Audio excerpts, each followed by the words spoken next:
in the vast and quiet cornfields of Iowa. During the late 1920s, a darkness descended that few dared to whisper about in the light of day.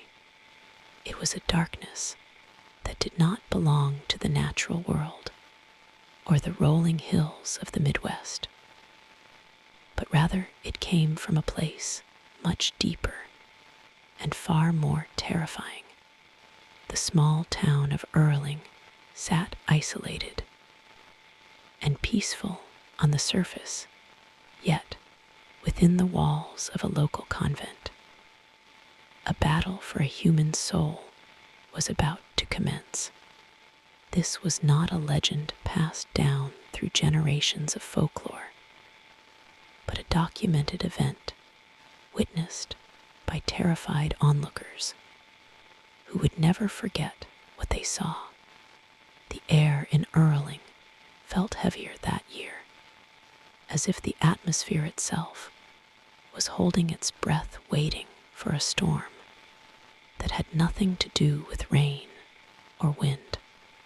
The year was 1928, and the location was a sturdy brick building known as the Franciscan Convent, which stood stoic against the rural landscape. Inside those walls lived women who had dedicated their lives to prayer and silence, seeking only to serve the divine. However, their sanctuary was about to be invaded by a force so malevolent it would shake the foundations of their faith. The central figure of this harrowing tale was a woman whose identity was hidden under the pseudonym Christina to protect her family from shame and scrutiny. She was a woman who had suffered for decades, plagued by unseen forces that no doctor could cure and no medicine could soothe. Her arrival in Earling marked the beginning of a 23-day siege that remains one of the most chilling cases of possession in American history. Father Theophilus Riesinger was a Capuchin friar known throughout the religious communities of the Midwest as a man of iron will and deep spiritual fortitude. He was not a stranger to the dark corners of theology, having performed exorcisms before. But even he felt a cold dread regarding the case of Christina.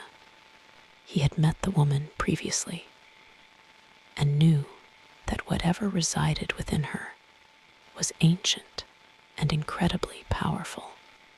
Father Theophilus reached out to his friend Father Joseph Steiger, the parish priest of Earling, seeking a secluded place to perform the rite of exorcism. Father Steiger was a practical man who managed his parish with a steady hand. But he was initially reluctant to host such a dangerous and volatile event within his own church grounds. Father Steiger agreed eventually, but he did so with a heavy heart and a sense of foreboding that he could not shake off no matter how much he prayed. He warned the sisters at the convent that they would need to be strong, for what was coming was unlike anything they had ever encountered in their holy lives. The train that brought Father Theophilus and Christina to the small station in Iowa carried with it a palpable tension that affected everyone on board. Witnesses claimed that the woman behaved strangely, growling in low tones that did not sound like a human voice, and staring with eyes that seemed to look right through people. The journey was the prologue to a nightmare that would unfold in the secluded room of the convent, where the windows were sealed and the doors were locked tight. Upon arriving at the convent, Christina was taken to a room prepared specifically for her containment and safety during the ritual. The room was sparse, with only the necessary furniture and religious iconography placed strategically on the walls. The sisters who were assigned to assist the priests were trembling, not from the cold of the coming winter, but from the aura of malice radiating from the woman. As soon as Christina crossed the threshold of the holy ground, her demeanor shifted violently from a troubled woman into a raving beast. It was as if the very presence of the crucifixes and holy water caused her physical pain, manifesting in shrieks that echoed through the long corridors of the building. The transformation was not merely psychological, but physical in ways that defied the laws of biology and medicine known at the time. Her face, which had been weary and pale, contorted into a mask of pure rage, with muscles twisting in ways that should have torn the skin. Her voice dropped several octaves, becoming a guttural rasp that sounded like metal grinding on stone, a sound that made the hair on the arms of the priests stand up. Father Theophilus donned his violet stole and clutched his ritual book, preparing to address the entity that had claimed ownership of this child of God. The room felt suddenly cold, and the shadows in the corners seemed to stretch and move of their own accord, watching the proceedings with hungry intent. Father Steiger, though skeptical of the severity, at first found his skepticism shattered within the first hour of the ritual. He watched in horror as the woman was restrained on the iron bed, yet she thrashed with the strength of 10 men.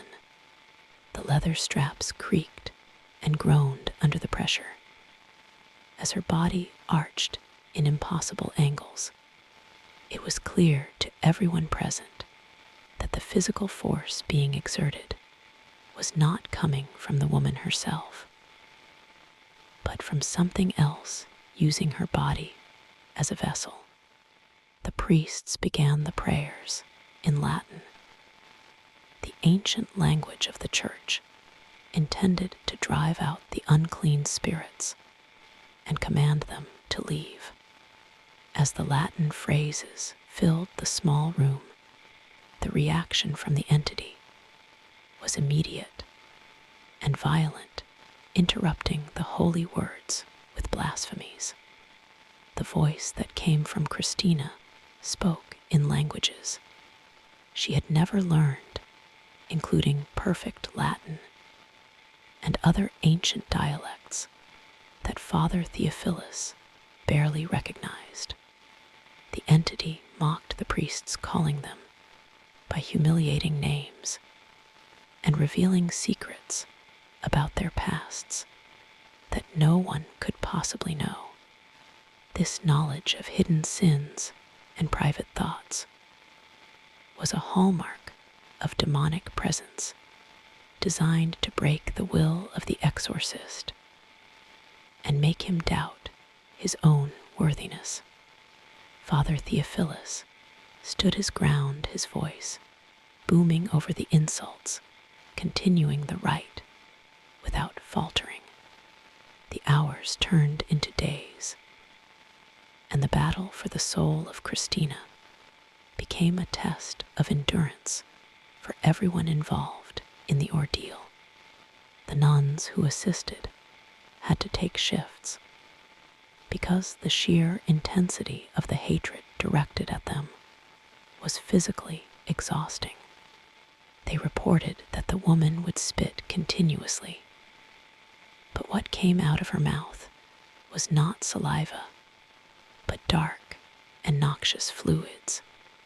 The smell in the room became unbearable, a scent of sulfur and rotting meat that permeated the clothes of the priests and could not be washed away.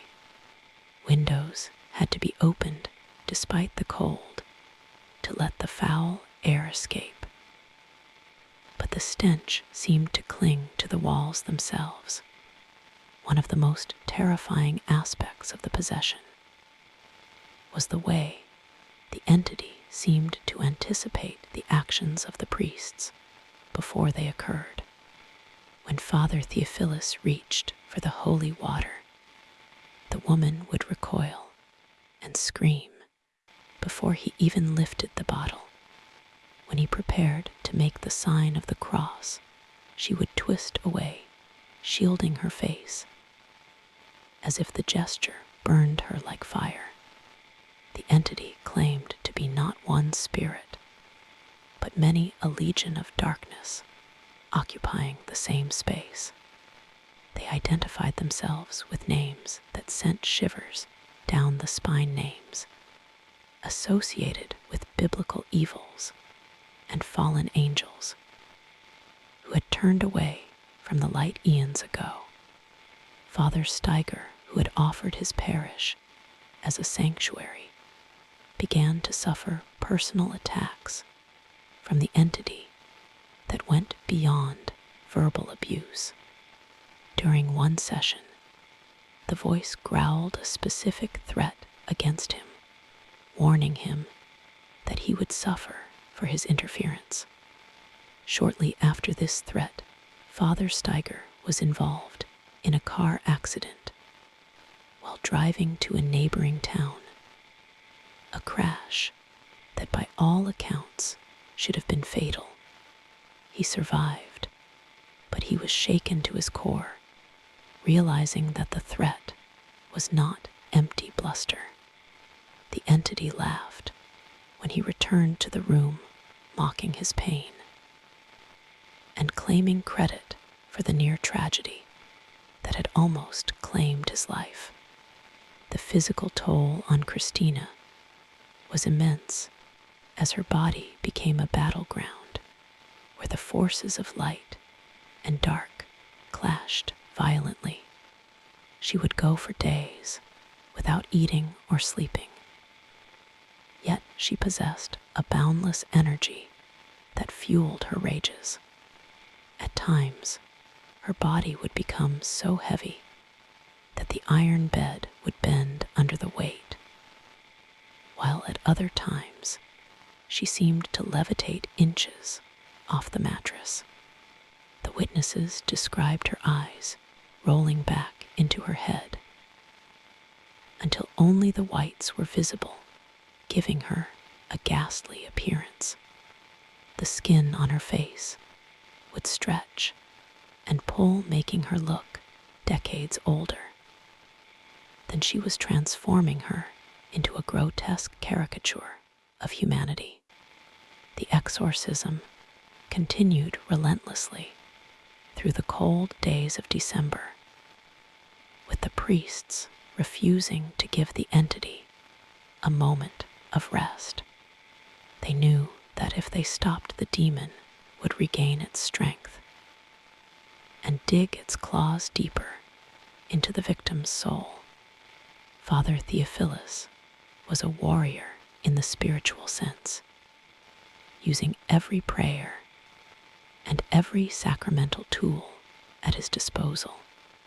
He commanded the demons to reveal their names and their hierarchy, attempting to weaken their hold by forcing them to obey his authority. The responses were filled with rage and desperation, as the entity realized that this priest would not be easily broken or scared away. The sisters of the convent prayed ceaselessly in the chapel, their voices rising in a chorus of intercession for the woman suffering upstairs. They could hear the commotion from the room, the banging on the walls, and the unearthly screams that pierced the silence of the night. Fear was a constant companion in the convent during those 23 days, but faith was the shield that protected them.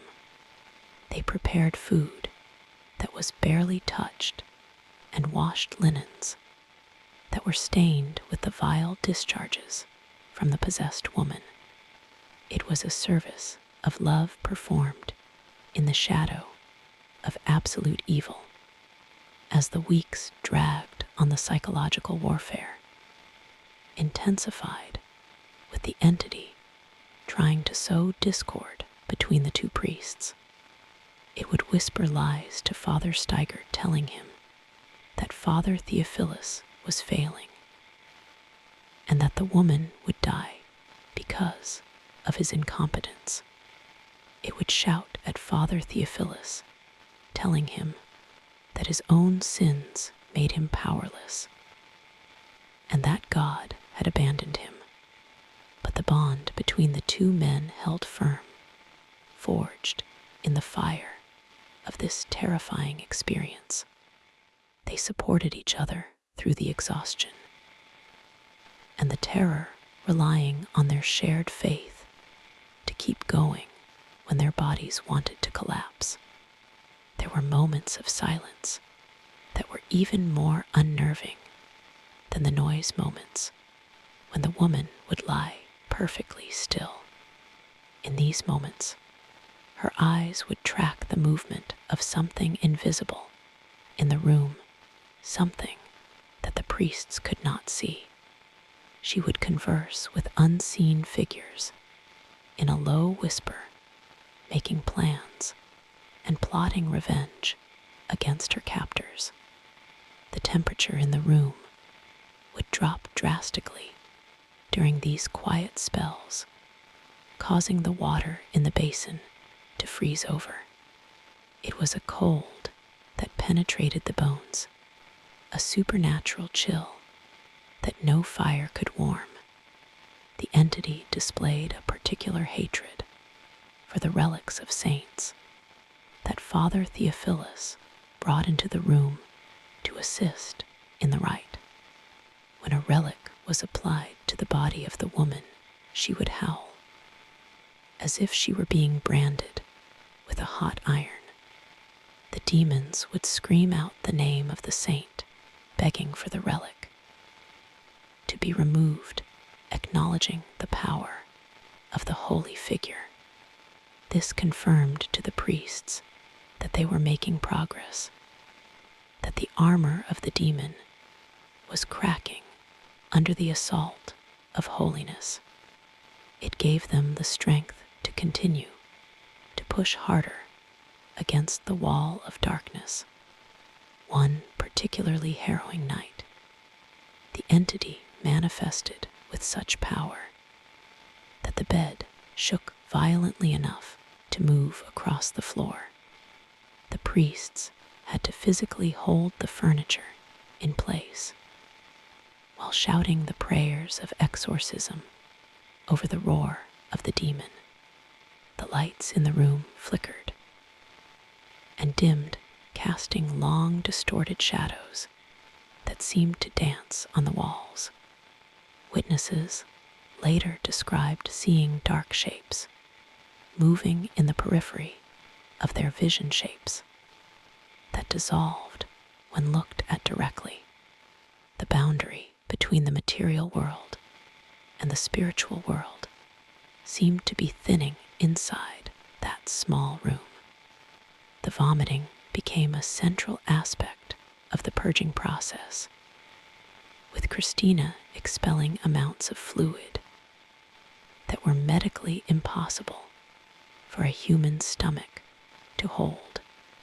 Along with the fluids, she vomited strange objects, including tobacco leaves and and bits of metal that she could not have ingested. The priests interpreted these objects as physical manifestations of the curse that had been placed upon her years ago. It was believed that her possession was the result of a curse from a jealous relative, a darkness invited in through malice. The expulsion of these objects signaled that the root of the evil was finally being torn out. Father Theophilus remained stoic, his face set like flint against the horrors. He was witnessing day and night. He barely slept, subsisting on prayer and small amounts of food, focusing all his will on the task at hand. He knew that any sign of weakness would be exploited by the entity, so he maintained a facade of absolute confidence. Inside, he was fighting his own battles, pushing back against the fear and the fatigue that threatened to overwhelm him. He was the captain of a ship in a hurricane, holding the wheel steady while the waves crashed around him. The climax of the exorcism approached as Christmas drew near, a time of light challenging the darkness in the room. The demons became more desperate, their voices rising to a fever pitch of panic and rage. They knew their time was running out, that the persistence of the priest was wearing them down. The physical contortions of the woman became less violent, replaced by a trembling weakness as the energy of the entity faded. The fight was leaving them, but they would not go without one final, devastating struggle. On the morning of the 23rd day, the atmosphere in the room shifted perceptibly, as if a heavy weight was being lifted. The demons began to announce their departure one by one, screaming their names as they were cast back into the abyss. Each departure was marked by a physical convulsion from Christina, followed by a moment of relief. The last spirit to leave was the strongest, the one that identified itself as Beelzebub, the Lord of Flies. It fought with a ferocity that terrified the onlookers, threatening to take the woman with it to hell. Father Theophilus called upon the Archangel Michael, invoking the name of the warrior angel to strike down the final enemy.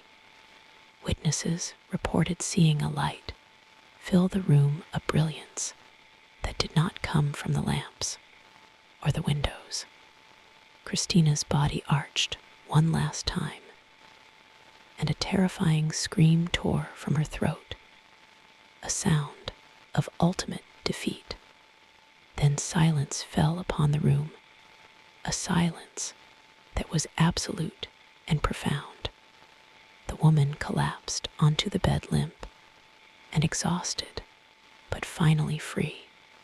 The transformation in Christina was instantaneous and miraculous. As the tension left her body and her face softened, she opened her eyes, and for the first time in weeks, they were clear and filled with peace. She looked at the priests and the nuns with recognition, crying soft tears of gratitude. The smell of sulfur vanished, replaced by a scent that witnesses described as fresh lilies. The room, which had been a chamber of horrors, felt suddenly like a sanctuary again, washed clean of the stain of evil. Father Theophilus and Father Steiger were exhausted physically and emotionally drained by the ordeal they had survived. offered prayers of thanksgiving, their voices hoarse from weeks of shouting and chanting. The nuns wept, openly relieved that the nightmare was finally over and that the woman was safe. Christina was weak, but she was herself, again her mind, and soul reclaimed from the darkness. She spoke in her own voice, soft and gentle, thanking those who had fought for her. News of the exorcism was kept strictly within the church, for fear of sensationalism and public hysteria. The priests and nuns were sworn to secrecy, but the story was too powerful to remain completely hidden. Whispers of what happened in Earling spread through the Catholic community, becoming a cautionary tale of the reality of evil. It served as a reminder that the spiritual world was real and that the war between light and dark was ongoing. The events of 1928 would eventually be written down, serving as a textbook case for future exorcists. Christina lived the rest of her life in relative obscurity, a quiet and pious woman who never sought fame for her ordeal. She remained deeply grateful to the church and to the priests who had saved her from a fate worse than death. She bore the scars of her experience on her soul, but she walked in the light, free from the chains that had bound her. Her life became a testament to the power of faith and the resilience of the human spirit against overwhelming odds. Father Theophilus continued his work as a friar, but the exorcism at Earling took a toll on his health that he never fully recovered from. He aged visibly during those 23 days, his hair turning whiter and his step slower. Yet he never regretted his actions, knowing that he had saved a soul from eternal damnation. He viewed the exorcism as the defining moment of his vocation, the reason he had been called to the priesthood. He carried the memory of those days with him until his own death. Father Steiger, the skeptical parish priest, was forever changed by what he had witnessed in his own convent. He became a staunch defender of the reality of the supernatural warning his parishioners against dabbling in the occult. The car accident and the threats he received served as constant reminders of how close he had come to destruction. He preached with a new fire, a conviction born from looking into the face of true evil. The shadow of Earling hung over him, but it also gave him a clarity of purpose. The Franciscan convent in Earling returned to its quiet routine, but the room where the exorcism took place was forever marked. Some said that a feeling of cold remained in that room for years, a lingering echo of the battle that had been fought there. The sisters would hurry past the door, crossing themselves and whispering prayers for protection. The building stood as a silent witness to the mysteries of faith, holding its secrets within its brick walls. It was a place where the veil had been torn and then mended. Today, the story of the possessed girl of Earling is often dismissed as folklore or hysteria by the modern secular world.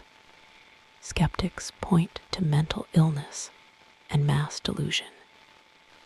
as explanations for the strange events of 1928, but for those who were there, for the witnesses who saw the levitation and smelled the sulfur, there was no doubt.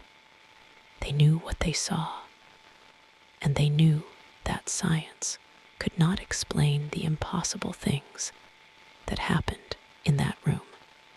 The eyewitness accounts remain consistent, painting a picture of a terrifying reality. The legacy of the Earling exorcism is a chilling reminder that there are forces in this world that we do not understand.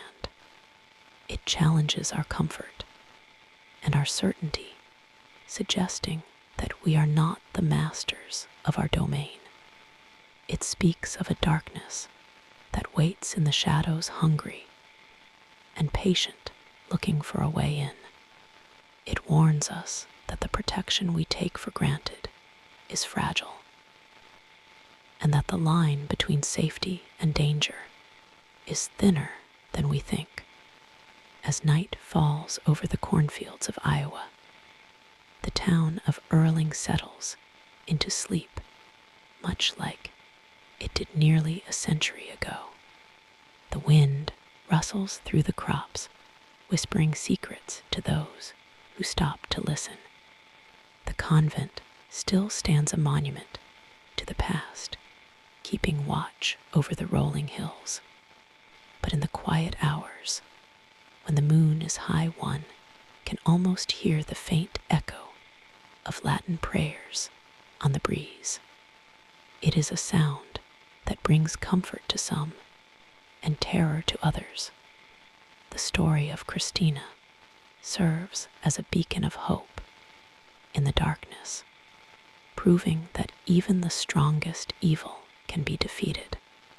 But it also leaves a lingering question, a sense of unease that is hard to shake. If such darkness could manifest in a quiet town among holy people, then where is it safe? The demon was cast out, but the potential for evil remains, woven into the fabric of the world. The door was closed in Earling, but there are many other doors waiting to be opened. We leave the cornfields of Iowa now, but the chill of the story stays with us, settling in the marrow of our bones. We try to rationalize the fear, to explain away the monsters under the bed. But deep down, we know that some stories are true, no matter how impossible they seem. Christina was real, the exorcism was real, and the darkness is real. And perhaps that is the most terrifying thought of all as we turn out the lights. As you lay in the dark, tonight listen closely to the silence of your own home. Is it truly empty, or is there a presence watching from the corner of the room? Remember the girl from Earling and the battle that was fought for her soul, and pray that you never hear the scratching inside the walls or the whisper of a voice that is not your own. For the things that hide in the dark are timeless, and they are always waiting